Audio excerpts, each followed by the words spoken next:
Bueno, hoy cierre de campaña, recién veíamos a Nacho Bamonte en Rosario, el presidente Milei allí, lo mismo que las otras fuerzas políticas. El domingo votamos.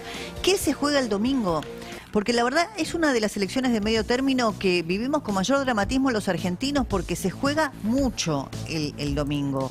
Para el kirchnerismo lo que se juega es la posibilidad de voltear al presidente Milei teniendo un número en el Congreso todavía mayor y demostrando poder de fuego, volumen político y la posibilidad de volver al poder. Y para el gobierno se juega mucho en la continuidad, en la gobernabilidad de Milei en la segunda etapa y en lo que consiga en el Congreso. Hay 3 o 4 objetivos principales. Yo les diría, el de mínima es blindar los vetos. ¿Se acuerdan de los famosos 87 héroes a los que hacía referencia el presidente Milei cuando logró blindar aquellos primeros vetos que después le torcieron la mano en las últimas votaciones? Blindar los vetos, es decir, sacar más legisladores, más diputados y senadores que le permita tener ese número que bloquee a las iniciativas opositoras que intenten que los vetos del presidente queden sin efecto.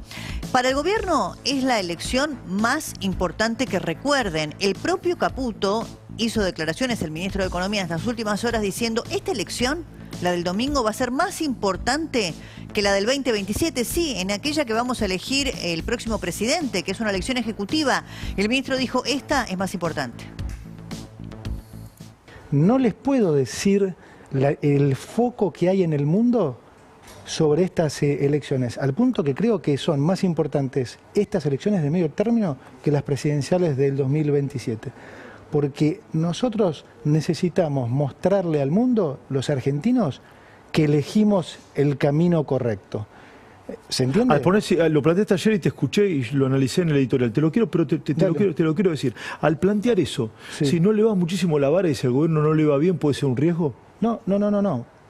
Estados Unidos... ¿Se entiende lo que te planteo, no? Sí. Te digo cómo está pasando en la práctica. Todos los ojos del mundo están posados en Argentina. O sea, ¿por qué? Porque lo que se hizo es algo muy poco frecuente y muy difícil de hacer. Bueno, ahí yo coincido con esto que le decía Esteban Trebuch, ponerle tanta carga, ¿no?, a esta elección de medio término.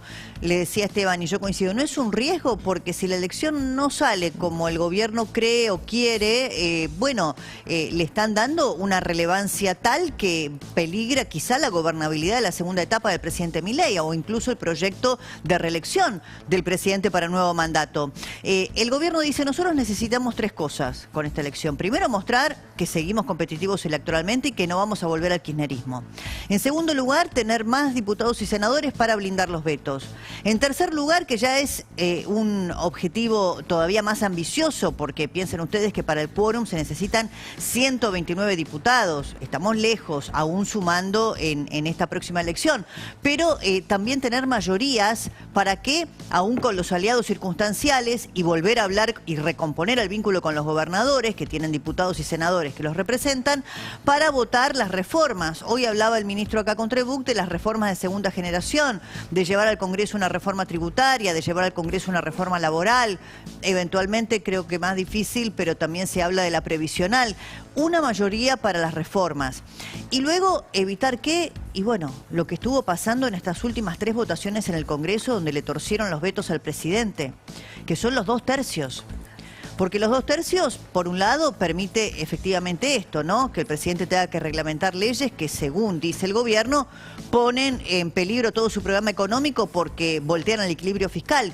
Pero esos 2 tercios que consigue la oposición y que lo consiguió en las últimas votaciones en el Congreso, también permiten ¿qué cosa? ¿Por qué el riesgo de la gobernabilidad?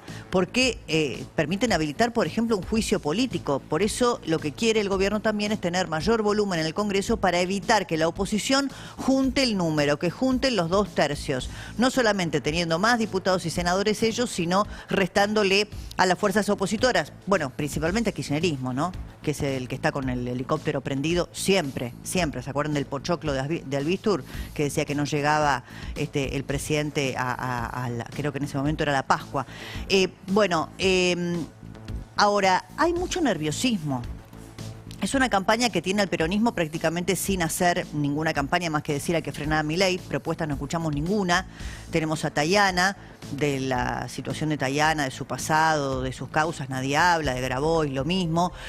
Pero están muy nerviosos porque la boleta única es un sistema nuevo. Nunca hemos votado a nivel nacional con la boleta única de papel. ¿Qué hace la boleta única? Y bueno, le quita la mano de obra desocupada, el poder de fuego, a los punteros políticos, a la patota del peronismo, que tradicionalmente hacía de las trampas que la boleta anterior, el sistema de partidos que teníamos, donde cada uno tenía su boleta, el robo de las boletas en el cuarto oscuro, luego anda a fiscalizar, ¿no?, en el conurbano profundo, después de las 6 de la tarde, o lo que pasó en Tucumán.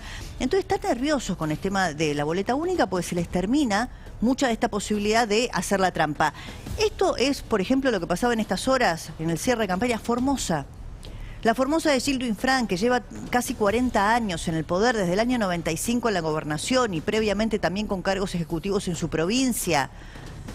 Se le terminaron las colectoras, tienen que votar con el sistema nuevo y apelan a la violencia, que es lo único que saben hacer.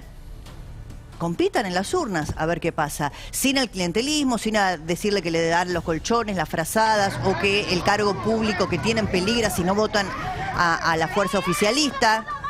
Esto es en Chaco, el diputado Leiva, un diputado que habló acá con Cristina Pérez y decía, no, yo no hice nada. Ahí está, diputado, ¿cómo que no hice nada? Ese es él, el señor Calvo. A los trompazos, le tiran el gazebo a La Libertad Avanza, le manotean el celular a uno, se lo tiran al piso, lo pisotean. Ah, no, yo no hice nada. ¿Cómo? Ahí está todo grabado. Esto es Chaco. Veíamos recién lo de Formosa. El muchacho que recién veíamos con el ojo que tenía que ir a hacerse ver porque probablemente tuviera que ser intervenido quirúrgicamente. También un militante libertario al que molieron a palos en el contexto, preelectoral. Entonces, esto genera mucho nerviosismo en muchos sectores del peronismo. Como les digo, están acostumbrados a la trampa. Años con el reparto de alimentos y el clientelismo, o diciéndote que si no votabas y te ponían la boleta en el bolsillo, el voto cadena.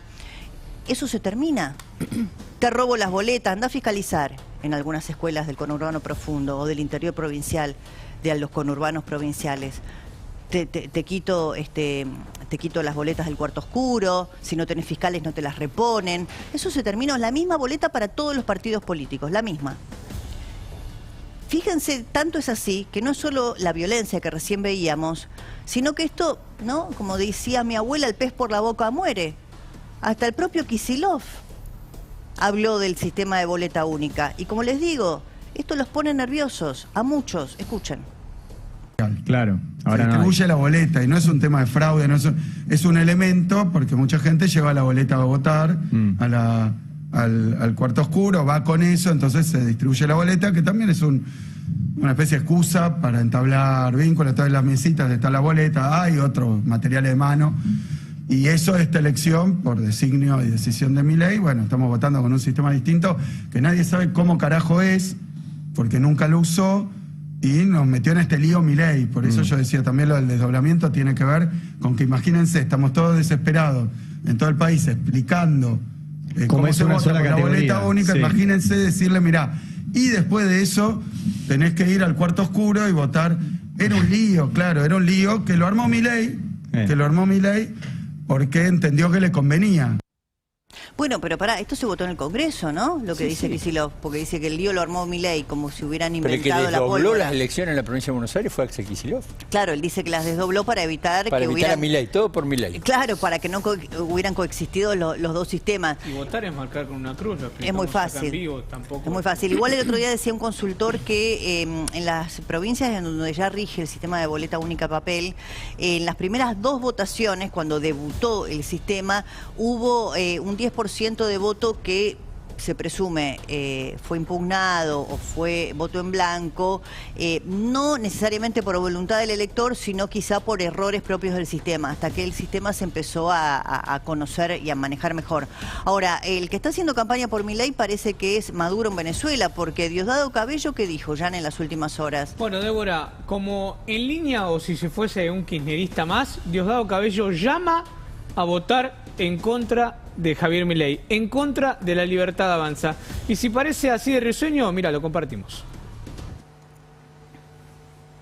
Masivos. Lo de Argentina es cuestión de tiempo. Ya ese pueblo está hastiado. Y cuando le restringan por la cara, o me apoyas al que yo diga, o te quito el apoyo, yo no sé qué apoyo,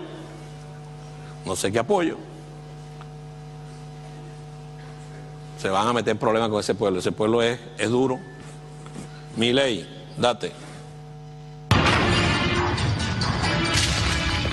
Bueno. Y el garrote, ¿no? Del final. La verdad le hacen un favor a Y Milei, decir que ¿no? es el jefe del cartel de los soles, ¿no? Diosdado Cabello, uno de los Mano socios derecha de más Nicolás Maduro. importantes de Hugo Chávez. Fue compañero, digamos, de aquella sonada militar que hubo en Venezuela. Encabezaron Hugo Chávez y Diosdado Cabello. Bueno, los que todavía no pueden explicar si hubo actas de votación o no para mostrar, que la elección es considerada una elección inválida y fraudulenta, la que lo llevó a un nuevo periodo a Maduro, y tenemos a la premio Nobel Corina Machado todavía viviendo en la clandestinidad por el riesgo de vida que ella sufre, ¿no?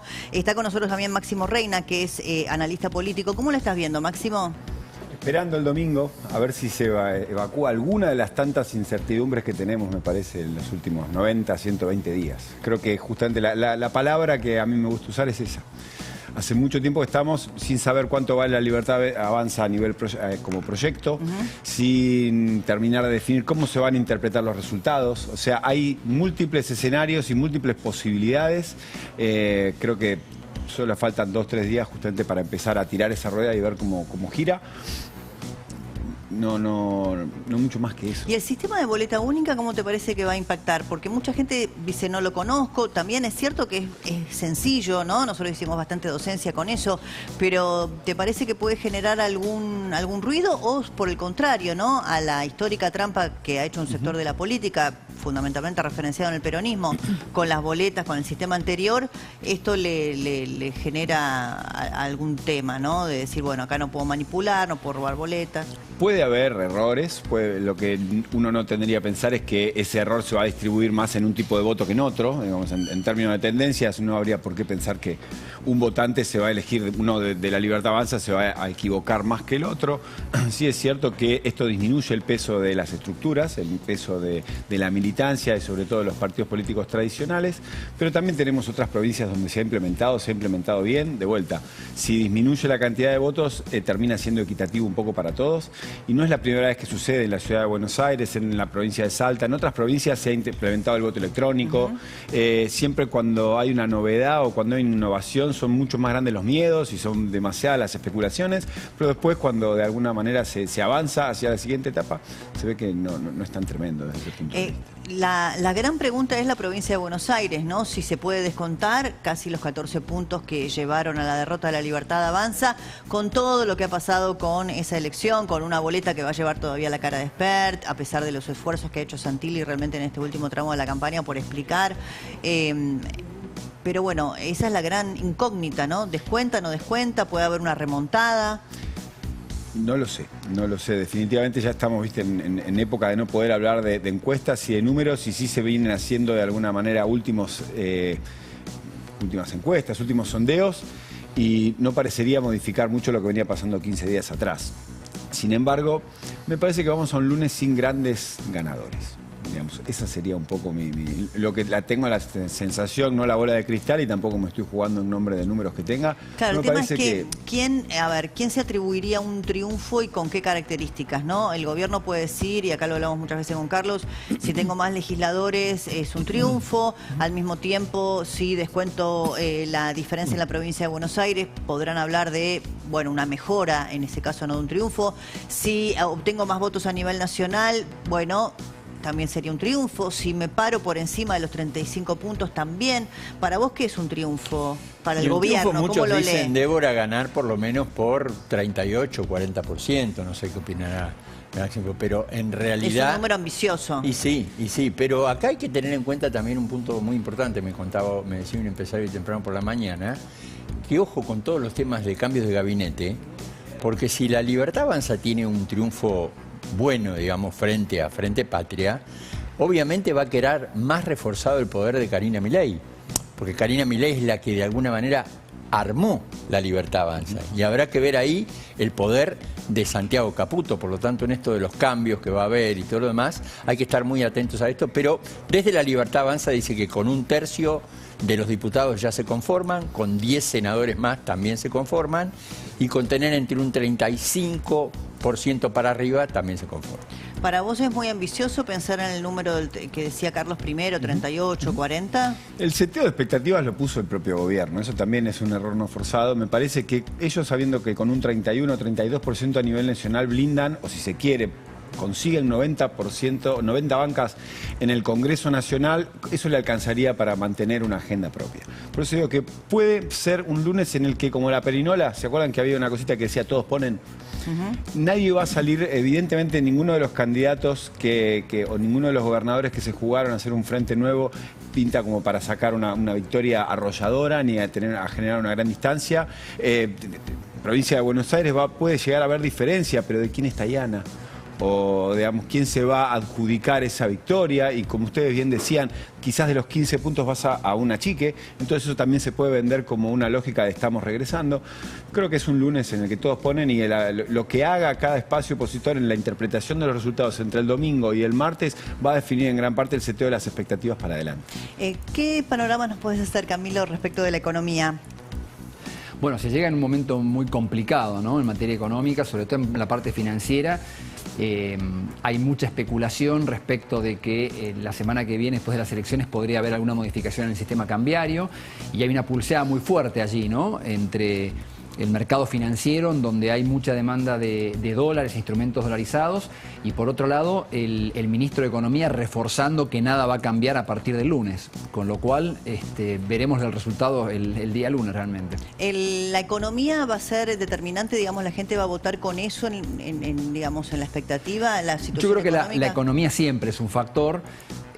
No llega la economía en el mejor momento, pero es interesante que hoy salió el dato de confianza del consumidor del Ditela, que había tenido una caída muy fuerte y tuvo una recuperación parcial de lo que había caído, no recuperó todo lo que cayó, pero una recuperación bastante interesante durante el mes de octubre, con lo cual evidentemente yo creo que lo que el gobierno fue haciendo durante el mes de octubre creo que ayudó a compensar mucho del lío más financiero que se vio en meses pasados, que evidentemente por ahí el ciudadano común lo sintió más directamente, y ahora en octubre un poco la situación se encarriló. Yo creo que también acá en esto hay que distinguir, me parece a mí, entre una porción pequeña de la población, que es la hiperinformada, que somos todos nosotros, y el común de la gente que está prestando atención a sus cosas, y que el tema de la banda de flotación o los bonos dólar link no le importa queda mucho, muy ¿no? lejos. Entonces, Sí. obviamente que tiene influencia sin ninguna duda, pero digo, yo creo que lo que el gobierno busca es tratar de generar tranquilidad para esa gente, me parece, ¿no?